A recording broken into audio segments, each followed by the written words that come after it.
Welcome to Medieval History. If you are fascinated by the darkest chapters of history, you have come to the right place.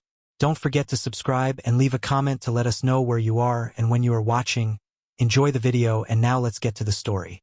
When enemies surrounded a castle, it wasn't just the walls they were trying to break.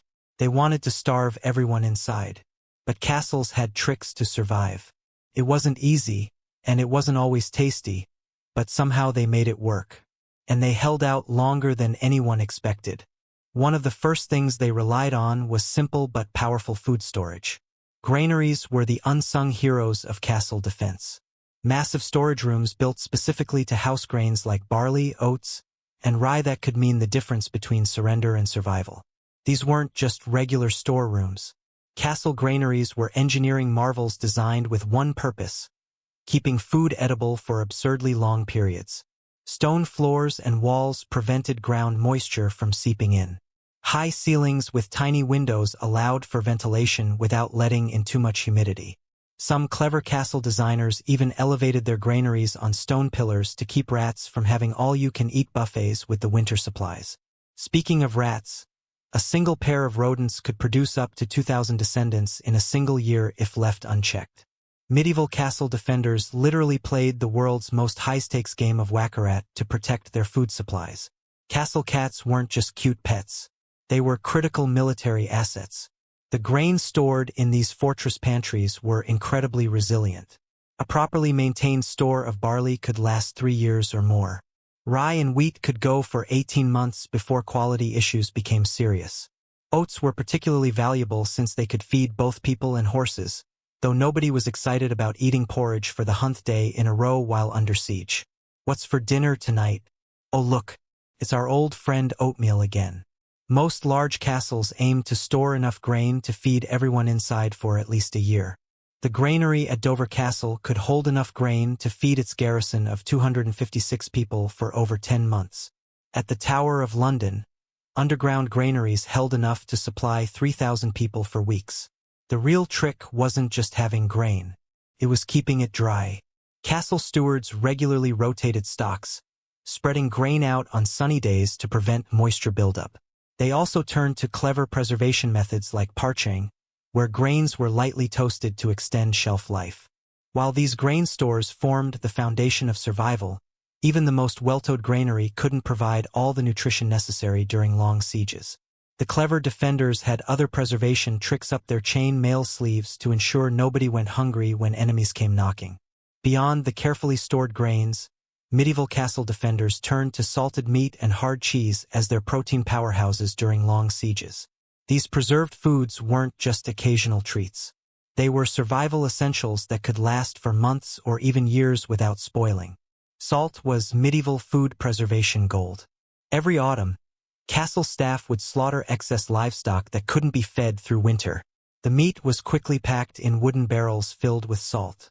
Lots and lots of salt. This wasn't the light sprinkle we use on French fries today.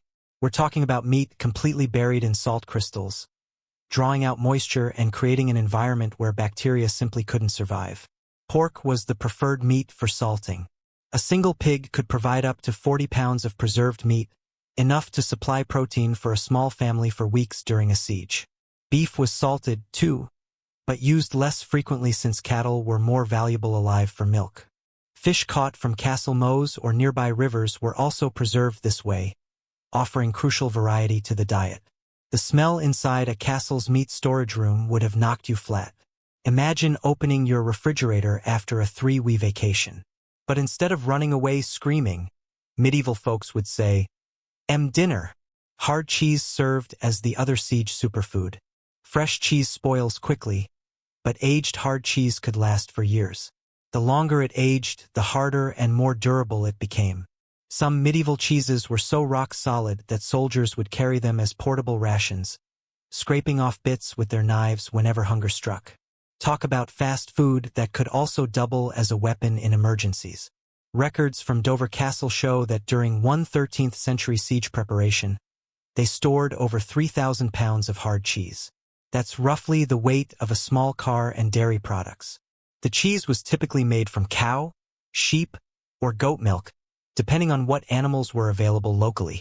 Between bites of tough, salted meat and teeth-challenging cheese, castle inhabitants probably spent half their siege time just chewing.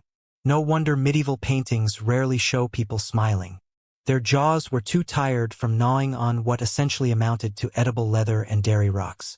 While salted meat and hard cheese provided essential proteins for survival, medieval castle defenders knew that a balanced diet required more than just these preserved staples. When the cravings for something fresh became unbearable, they turned to other resources cleverly hidden within their stone fortifications. A few months ago, I had no idea what a health ring even was until my fiancé got me one. And I have to say, I'm shocked this isn't a widely known and used product. It tracks my stress levels, and what I found out is that some supplements made my stress score spike while others actually helped bring it down. I adjusted a few things based on that, and honestly I feel 10 years younger. My wife mainly uses it to track her menstrual cycles, and she is obsessed with her sleep quality score. I noticed they are currently running a limited 69% discount, but I don't know how long it will last. It's currently only $60, and it's clear. This one is the best bang for your buck, with other health rings priced around $350 with less functions. They managed to price it this low because they cut out the middleman like Amazon, Walmart, etc. who drive up the price and take a big margin, ending up with the customer paying 3 to 5 times more. If you are on TV, you can check it out yourself by pausing the video and scanning the QR code with your phone camera or clicking the first link in the description of this video. Kitchen gardens tucked away in courtyards and protected spaces were the secret weapon against scurvy and other deficiency diseases. These weren't sprawling farms. They were compact, efficient growing spaces that made every square foot count. The typical castle garden focused on hardy vegetables that could withstand harsh conditions and limited care. Onions and leeks topped the list of siege-worthy plants as they stored well and added crucial flavor to the bland diet of grain and salted meat. Garlic served double duty as both food and medicine, helping to fight infections when proper medical care wasn't available. Cabbage earned its place in castle gardens by surviving almost anything. Frost, drought, and neglect couldn't kill these tough leafy vegetables. Many castle gardens also included medicinal herbs. Mint helped settle upset stomachs that resulted from the less-than-ideal siege diet.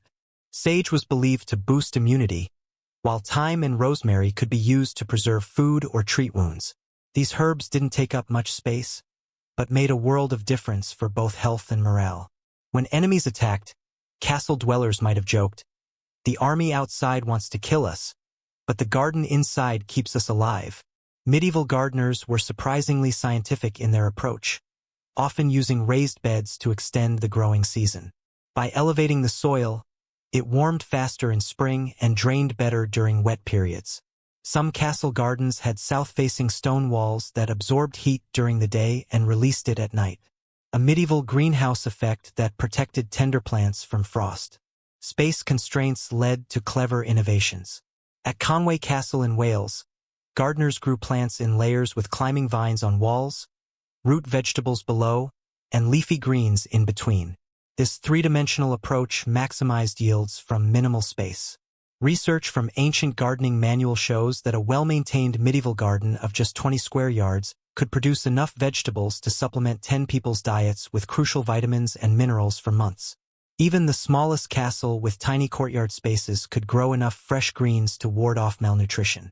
These gardens protected more than just physical health.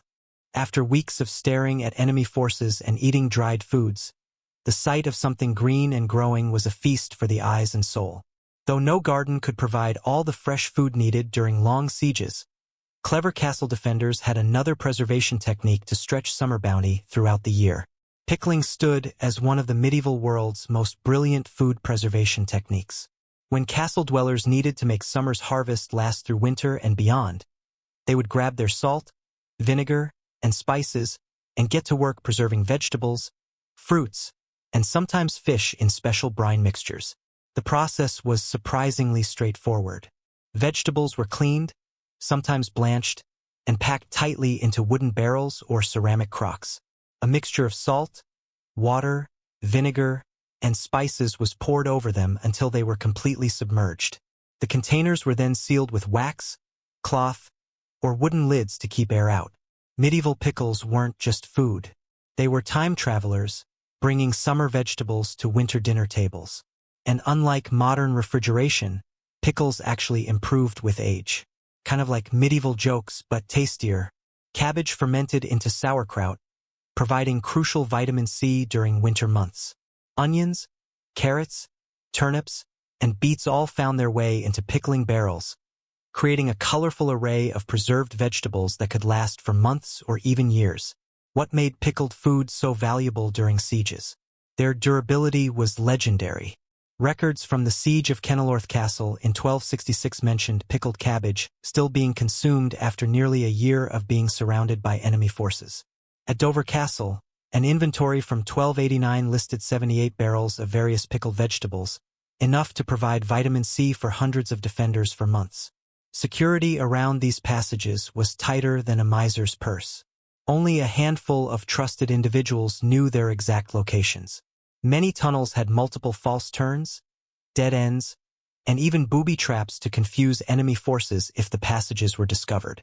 Some castle tunnels featured narrow squeeze points where only one person could pass at a time, convenient spots for guards to stop any unwelcome visitors. Courageous merchants sometimes made small fortunes supplying besieged castles through these secret routes. Historical records mention payments of 10 times normal prices for basic goods delivered during sieges. The risk matched the reward, though. Getting caught by besieging forces usually meant a quick trip to the executioner. For defending forces, successfully sneaking supplies through tunnel networks felt like medieval cheating. "You're supposed to be starving in there," complained frustrated attackers, while defenders probably replied, "That's weird. We just had a lovely roast chicken dinner." When food shortages became severe despite these secret supply lines, castle defenders had to rely on another surprising food resource. When siege warnings came, smart castle defenders rushed to bring livestock inside the walls. Chickens, pigs, goats, and sometimes even cows were herded into courtyards, cellars, and any available space. These animals aren't pets. They were walking, clucking, oinking food reserves that could provide fresh meat, milk, and eggs long after other supplies ran low. The inner bailey of a typical castle could quickly transform from a dignified courtyard into a noisy, smelly barnyard. Chickens might take over abandoned storerooms. Pigs could be kept in makeshift pens in the lower parts of the castle. Goats, being the escape artists they are, required especially secure enclosures, often in disused dungeons or cellars where they couldn't climb to freedom. Records from medieval sieges reveal impressive numbers of animals brought inside castle walls. During the 1224 siege of Bedford Castle, defenders had herded in over 50 pigs, 100 chickens, and a dozen milk cows before the attackers arrived. At Kenilworth Castle's famous siege of 1266, historical accounts mention barnyard sounds echoing off stone walls day and night as hundreds of animals shared the limited space with human defenders. Life with livestock inside castle walls came with serious downsides, mainly the overwhelming smell. Medieval nobles who normally enjoyed perfume chambers suddenly found themselves living in what amounted to fancy stone barns. "The castle smells terrible," one lord reportedly complained during a siege, to which his steward replied, "Yes, but terrible smells are better than starvation." Practical challenges abounded. Feeding these animals during a siege required careful planning. Castle defenders often set aside dedicated grain reserves just for livestock. Chickens could survive on kitchen scraps, while pigs would eat practically anything. Goats and sheep could make do with hay stored in castle lofts, though they might also chew on tapestries if left unsupervised. Castle inhabitants developed clever systems to manage their indoor farms. Waste from animals was collected daily and either stored in dedicated pits or dried for use as fuel. Some castle designs included special drainage systems that could handle the increased waste. At Caerphon Castle in Wales, archaeological evidence shows that defenders constructed temporary wooden platforms in the courtyard to keep animals elevated above their own waist.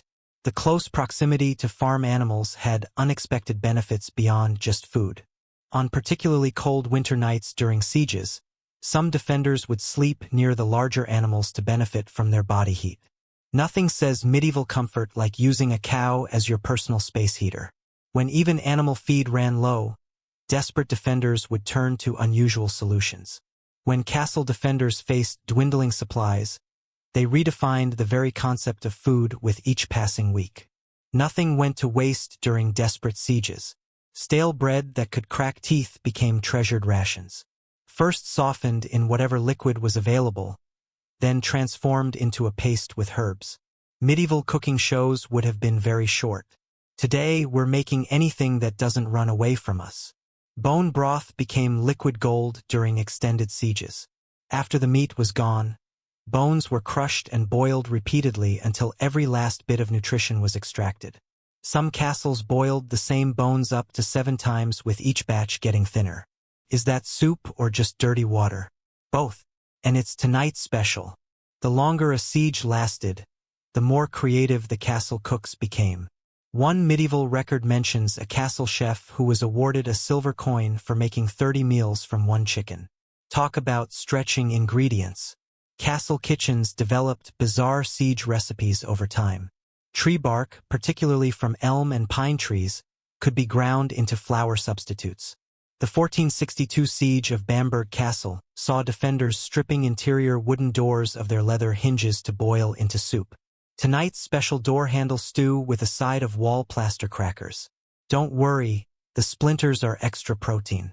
Candle wax made from tallow animal fat could be melted down and used for cooking when oil ran out.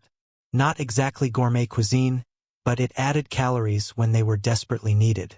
Rats, usually the enemy of food stores, became food themselves when times got truly desperate. Medieval siege rats were essentially free-range organic meat. Locally sourced, cage-free, and definitely not something you'd put on a restaurant menu.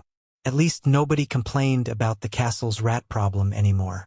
Children often earned extra food by becoming rat catchers, turning these pests into an important protein source. One castle record mentions paying a boy 2 extra bread pieces for catching 12 rats in a single day. Leather armor could be cut into strips, boiled until soft, and eaten. Old parchment documents were scraped clean and boiled into a protein-rich paste. This treaty tastes terrible. That's because it's a declaration of war. During the siege of Rochester Castle in 1215, defenders reportedly ate their shields. These shields used to protect us from arrows. Now they're protecting us from starvation. Talk about multitasking. Even shoes weren't safe. The leather could be boiled until soft enough to chew. Medieval castle defenders would have been horrified by modern food waste. Nothing edible or even barely edible escaped the cooking pot during a long siege. When even these desperate food sources began to run low, castle defenders had to implement increasingly strict rationing systems that would make modern dieters look like amateur food enthusiasts. Rationing became the ultimate survival strategy as sieges dragged on and food supplies dwindled.